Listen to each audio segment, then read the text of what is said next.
Bobbi Arlo, welcome to I'm Sorry, 0 Points. How are you doing? Oh, I'm so excited to be here. I bet you're excited, and it must be such a relief that it's finally out there. You are part of the six acts competing at Eurosong. How are you feeling? Girl, exhausted. That's how I'm feeling. Emotionally, physically, exhausted. I'm very happy that I was the first to be released as well because I actually simply couldn't have coped if I was later down the line and still waiting to be announced. It must be really hard to keep it in, actually, because it's probably like what, a month or two that you've been holding this secret, and it's like, I need to tell, I need to get it out. Well, actually, I don't know if I can say this or I'm going to get in trouble. I was telling anyone that would listen to me, but Loki was like, "I'm under NDA," even though I signed nothing. I was like, "I'm under NDA, so if you say it, I know it's you. I'll come for you." And they were like, "Yeah, yeah, shh, I love it, the threat. Don't say threat, anything, but. don't know." But And yeah, it's so nice. You were the first announced. So Bobbi Arlo and your song Powerplay for Eurosong. yeah, What what even possessed you to go for it? And why now? Why now for Eurovision and Eurosong?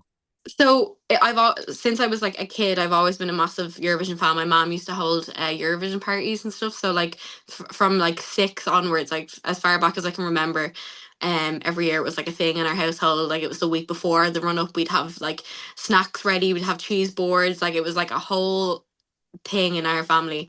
So I've always watched it. I've always wanted to do it, and it was always like a dream, like a childhood dream to do it.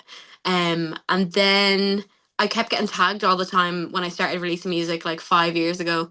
Um, being like, "Oh, you should go for this. Like, I think you'd be really good for this. Whatever. Like, you're fresh and current. You'd be what like Eurovision would need and stuff." And I was just like, "No," because I heard the tales of like the curse, the Eurovision curse in Ireland and stuff, and I didn't want to. I was like, I don't want to end my career before it starts, kind of a buzz. And then the cool thing was Bambi did it last year and broke the curse. Mhm. So I was It like, takes a witch to break a curse. takes the witch to break a curse. So I followed their lead, and here I am.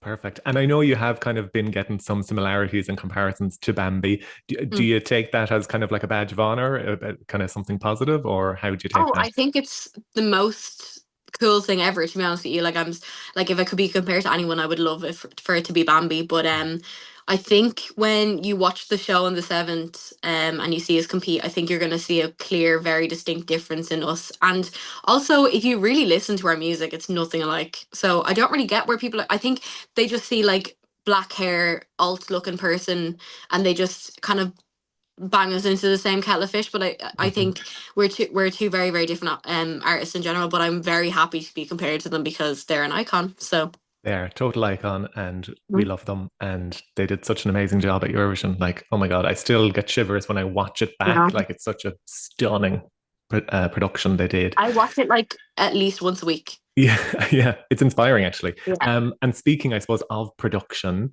what is your production going to look like at Eurosong for Well, Powerplay? I can't say that now because it has to be a surprise. Of course. But all I will say is expect visuals, expect sound, lights, dancers, energy, mayhem. That's all I'll give you. Okay. It's gonna be a lot of fun and hopefully really interactive for the people watching, and hopefully everyone will kind of pick up the phone and vote for me. Okay, great. And so you won't be on your own there because you mentioned dancers, so there will be other people on stage with Yes, you. I won't be on my own. Okay, great. And so just tell us a little bit about the song, about Powerplay. What's it about, and maybe the whole process of how you came about it and created it. Yeah, so how it was created was I found a producer called Theo on YouTube actually, and I was following him for a while, and I reached out to him on Instagram and just said, "Look, I want to do this song, potentially for Eurovision." I only had 2 weeks until because I found out about the whole thing really late, so I only had 2 weeks to submit a song and create it. No pressure. No pressure, but I was like, look, if we can make it and it happens, I'll send it in. If we don't, it wasn't meant for me. I'll try again next year. But the next day he was like, yeah, absolutely. Like, checked out your stuff. I think we could make really cool stuff together. And he sent me like a beat package of like 6 beats, and every single one of them were great. But the first one I clicked into, I was like, there's something in this. I can't figure out what it is yet. It was just the bare bones, but it was like something in it was telling me this is it. So sat down, it was like a continuous bass line, and I wrote this song in like 15 minutes. It like fell out of me, and I was like, oh, that's a song. When something like that happens that quick, I was like, this is gonna turn out good, I think. Yeah. And I sent a voice note over to him. I was actually gonna post the voice note on Instagram the other night because I people don't believe that I wrote it in 15 minutes, but I fully did. Like it was literally just me being like, "Da, da, da, da," and then like I was like, oh, that sounds cool. Let me write that down. And then, but anyways, so I sent him the voice note, and he was like, that's sick, love it. Went in, recorded the next day, and sent it over to him, and the song was kind of created. And it hasn't really changed much since then. It's only kind of the chorus that changed. The leaked demo was somewhat similar, but a lot better quality, and also the chorus was completely different. So it's not changed that much, but that's how it was created. And then we submitted it, got picked, and yeah, we're here now. I know, amazing. It's so funny when you talk about how you wrote it in 15 minutes. And I think you do know as an artist or a singer, not that I'm an artist or a singer, but I feel like if something comes out of you that quickly, you know you're onto something good. Yeah, And I think it was Raelta also said that she created her song in it, and was it an hour or an hour and a half? You know, again, I think if you can do something, if it just comes out of you, then you yeah, know you're onto something good. So yeah, yeah, amazing. 15 minutes, go you. yeah.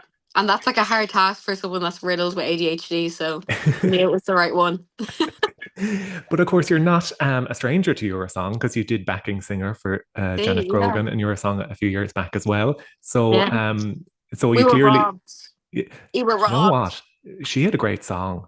I agree, actually. That was robbed. Yeah, yeah, Yeah, robbed. And the yeah. voice, I robbed. know, amazing. Love Brooke. Brooke Yeah. did bits, Oh, but yeah, did great as well. But robbed. yeah, Have to Janet rep was my amazing. own, you know? Support your own. But so you're well used to, I suppose, the Eurosong Yeah, stage, the RT studio, stuff yeah, like that. yeah. And I suppose it has its limitations as well. But are you also thinking bigger? Are you letting yourself think about Basel and the Oh, stadium there and what you could do there? yeah. I feel like I know this is really bad to say, and it'll be hilarious to look back if I don't actually qualify, but I fully have belief that I've already won it. Like, like I'm fully like I'm planning ahead. Like my girlfriend's a teacher, and I was like, you should book your flights. You should book your flights, and also book Oh, yeah. your time off school and Mm, stuff. You know. I was like, I'm literally planning ahead, but I am thinking big stage, and I had to really whittle it down to figure out what we wanted to do and how to make it look as good on a smaller stage with limited kind of materials and sources. But we definitely are kind of thinking on the route of bigger and better. And yeah, we want to represent our country, and I feel like my whole team are the best at what they do. And it's when you get a group of people who are the best at what they do all coming together for one initial project, it's going to be incredible no matter what. So whatever happens, look, it's anyone's game really, but I think you have to think like you've won it, otherwise you've already lost, you know. yeah, it's great. Yeah, I love the self belief and Mhm. the self confidence. I think yeah, you have to have it. And Yeah. I suppose that actually makes me think about you and your musical journey because when I was kind of researching you and listening to some of your songs, I can definitely see that um there's I suppose been a difference in your music. It's kind of evolved, I suppose, and Mm. as you as an artist have evolved. Mm. Do you see that in your own journey? And are you kind of comfortable where you are now? And is Powerplay the kind of artist you are? Does it represent you, I suppose, well? Yeah, I think the people always say that to me, that like my music has evolved so drastically over the years, and it's literally just a case of I started off when I was really young and I didn't really know who I was as a person, and I think my music has always been a story of my life and what I have been going through. So yeah, it's gonna evolve and it's gonna get, higher energy. I'm gonna have sadder songs, or I'm gonna have happier times, because that's life and things like that happen. But I think I'm 26 now. I think I've kind of got a grasp on who I am as a person. Well, hopefully we might have a full 360 next year, but we'll see. I heard 30's a rough year. Oh no, the 30s are great. No, Oh, is it? they're Okay, okay, 30s are great. Yeah, yeah. okay. So It we'll goes see. downhill when you hit the 40s like me, and Yeah. it's like, oh Jesus, Well, I mean, you look midlife great, crisis. so Ah, thank great. you, thank you. You look like you work out and look after yourself, so you're good. I don't at all. No, it's terrible. Just good genes, let's say. Yeah, great shoulders on you. That's all I can see, where the shoulders are working. Thank you. Love the But compliments. yeah, So you're a song. Have you listened to your competitors? I Have have. Yeah, you? Oh, great. What do yeah. you think of them? Is there anyone that kind of you like or you admire? I like all of them, to be honest with you. I like it's something. I think if I wasn't even in the competition, as I said, like I'm an actual fan, so like every year I watch it and stuff. I think this year is a very, very high standard of music, and I think Ireland has definitely picked a bunch of people that are very top of their game to do this competition this year. Normally, like there's very like when I watch it, there's very strong favorites for me, and then people I'm like, oh, you couldn't send that, like respectfully, like you have to send that. You know what I mean? But this year, I'm like, it's really anyone's game, and it's just down to who pulls off a better performance on the night. You know? Yeah, I think the six that we have this year, I think is a strong bunch and Yeah. nice variety, I think. Mhm. And again, I don't know, is that the Bambi effect that people have maybe relooked at Eurosong and Eurovision as an alternative way to kind of promote yourself and promote your music? Maybe it Yeah, is. But yeah, definitely there's 100%. good six. So I suppose from a fan's perspective, we cannot wait to see you and see the other five as well perform. Thank you so much. Um, and talking about fans, are you ready for them? Because the Eurovision fans are crazy. I love them. I love them so much, and I'm having so much fun on Twitter with them every day. Like I I was see you on Twitter. I'm like, wow, you're active. I am literally like I'm lethal weapon. Like I will just tweet what comes to my brain. Like I've No filter. no filter. So like well I have respectfully like I won't like get myself into a sticky situation, but I'll always like if it's just banter like Mm, always I'll just tweet it. But I love that people are reactive to it because I've never had a following before. So like the fact that people are like gagged, this is so funny. I'm like, girl, please, you're making my head so big. I'm thinking I'm a comedian now. yeah, the Eurovision fans are hilarious and they're They're like great. dedicated, committed, opinionated. But you know The what? passion is just incredible. Like it's That's it. really It's all about the passion. And once they love you, they will follow you and they'll be there for your whole yeah. career, which is lovely. Something Yeah. really nice as well. And I suppose, It's one of those things that like boy bands see it a lot like the passionate like diehard fans and never you never really see that for like female acts or like alternative acts and stuff like that. So to see that we're being put in a realm where the fans are just as passionate mhm, as I was a boy band and like you know what I mean, it's yeah, really cool. And I think I think people are sleeping on Eurovision, so I think it needs to be a bigger thing than it is, and yeah. that's there's a million people in. Well, especially here in Ireland, anyway, it needs to Oh, be for bigger sure. because some countries do take it seriously, like the Swedes. A lot of Scandinavian countries take it seriously. Oh, they Um, have like heats, don't they? They have oh like my round God. after round after round. But Oh like my that God. makes sense, Yeah.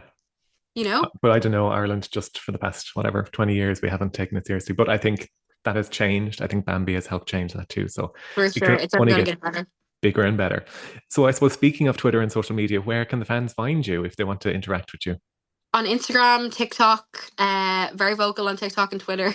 So if you want to see a lot from me and like hear the inner workings of my head, definitely there. It's Bobbi_Arlo at like all of my platforms as far as I'm aware. So yeah, come and say hi and talk to me because I definitely will talk back to you. They love that. They'll hound you now. You'll regret saying that. Okay, so that's kind of my questions. I do have some quick fire questions to throw at For you, if sure. that's okay. Yeah, for So sure. it's kind of like you have two options, it's A or B. So just don't even think about it too much. Just say your preferred answer, okay? So you ready? I'm scared. Okay. Don't be scared. It's just a bit of fun. Okay. Okay. Guinness or Murphy's? Guinness. Coddle or stew? Stew. Cinema or Netflix? Cinema. The George or Mother? George. Sorry, that was like hard to get out of my mouth because I would never go to either. They scare me so bad. Like Linda Martin or Niamh Kavanagh? Linda Martin. Ooh, Sun Holiday or City Break? City break for sure. Ryanair or Aer Lingus? Aer Lingus because I don't want to walk that fucking Ryanair mile ever again in my life. Marty Morrissey or Marty Whelan? This. Oh no. So Marty Morrissey is the GAA guy. Uh, Marty Whelan is the Eurovision commentator. I feel like Marty. Oh, don't hate me for this. I'm gonna say Marty Morrissey because he's an icon and he's so small and orange. Like an Oompa Loompa. Leo Burdocks or McDonald's? McDonald's. Cat or dog? Cat. Intimate gig or arena concert? Arena concert. Celine Dion or Loreen? Celine Dion. Nice one. They That's were my really questions. hard, actually. I love that. That was so It's funny. fun. It's funny. And finally, as Yeah. I said, our podcast is I'm sorry, 0 points. Is there anything grinding your gears or getting on your wick at the moment that you'd like to give 0 points to? Get it off your Uh, chest. Get it off your chest now. oh, I'll tell you actually. I'll Mm-hmm. tell you what's grinded my gears yesterday. So my girlfriend is a primary school teacher. We like to call her the normie. She doesn't really care about music. She doesn't give a shit that I'm a musician, nothing, right? And yesterday we were sitting in bed, had woken my eyes, and she goes, "Oh my god, I'm so obsessed with that song that you have called Junie." And I was like, "Yeah, girl." She was like, "I've never listened to that before."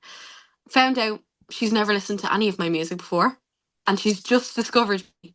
I was like, Do you even care about me? I'm sorry, how long have you been going out?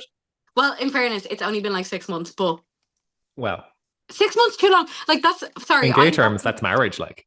marriage, and also like the fact that like my whole personality right now is my music, so I don't know how she hasn't figured Yeah. that out. But anyways, I was just like, that's rude. So that's something that's 0 points for her. Yeah, that's kind of a disgrace. And yeah, your girlfriend gets 0 points. But she's a great girlfriend. I swear, she's really good.